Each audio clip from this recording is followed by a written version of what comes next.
Throughout Friday, rescue teams were recovering bodies from the rubble of the 9-story building hit by a Russian missile in the Ukrainian town of Uman.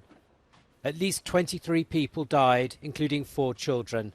2 other people were killed in Dnipro after a terrifying night attack in which Russia launched more than 20 cruise missiles and 2 drones over Ukraine. Мы просто ждали помощь, пытались над этим только сконцентрироваться. Когда мы спустились, мы очень плохо себя чувствовали. Мы поехали в больницу и нас накололи чем-то, я не знаю.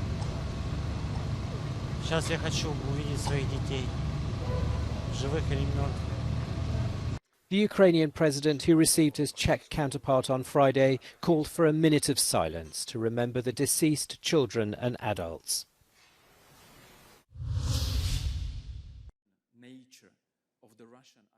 A keyring made from a bomb splinter, a graphic souvenir made by Ukrainian children from the bomb that destroyed their school. Evidence, said the EU's spokesman, of the barbarity and inhuman nature of Russia's actions. This is a piece of shrapnel from a bomb heavy of 500 kilograms. This is one of those which are being dropped on civilian targets in Ukraine. This one was collected from the ruins of a school by children. Children are collecting these and making such key rings just to show what is flying around after every explosion. Earlier this week, a Russian missile left a huge crater when it hit a school in the city of Kramatorsk. According to the Centre for Information Resilience, 381 schools were damaged or destroyed by shelling in the first year of the war. Ukrainian government data puts the number at 3,000 schools damaged and 370 destroyed. Is clearly not viable. After 2 weeks of intense negotiations, Brussels has reached an agreement with Poland, Hungary, Romania, Bulgaria and Slovakia on Ukrainian grain imports. The news was confirmed by the President of the European Commission and the Vice President for Economic Affairs. According to Ursula von der Leyen, the agreement will preserve both Ukraine's export capacity so that it can continue to feed the world and the livelihoods of farmers in Europe.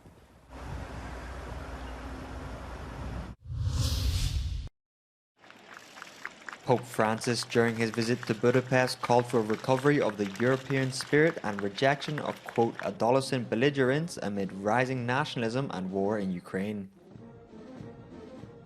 The pontiff arrived in Hungary on Friday for a 3-day visit, which kicked off with a meeting with nationalist Hungarian Prime Minister Viktor Orbán, whose views often clash with his own. In a carefully calibrated speech, he demanded that the European Union approves safe and legal ways for migrants to enter and repeated his condemnation of, quote, gender ideology. He then praised Hungary for promoting family values. Orbán has called for a ceasefire, but Hungary's Prime Minister has refused to supply Kyiv with weapons and threatened to veto EU sanctions against Moscow while maintaining Hungary's strong dependence on Russian energy.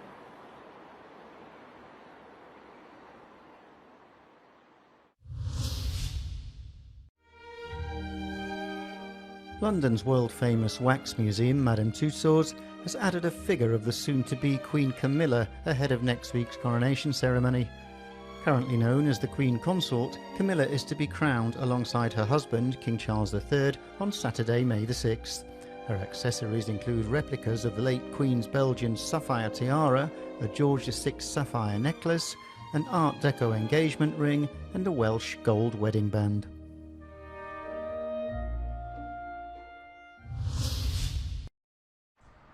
A Dutch court has ordered a man believed to have fathered more than 550 children to stop donating his sperm. He supplied his sperm to clinics in the Netherlands and abroad, or directly to women who wished to have children. The case became public a few weeks ago after a complaint was lodged by one of the female recipients, who said she was never informed he had fathered such a large number of children.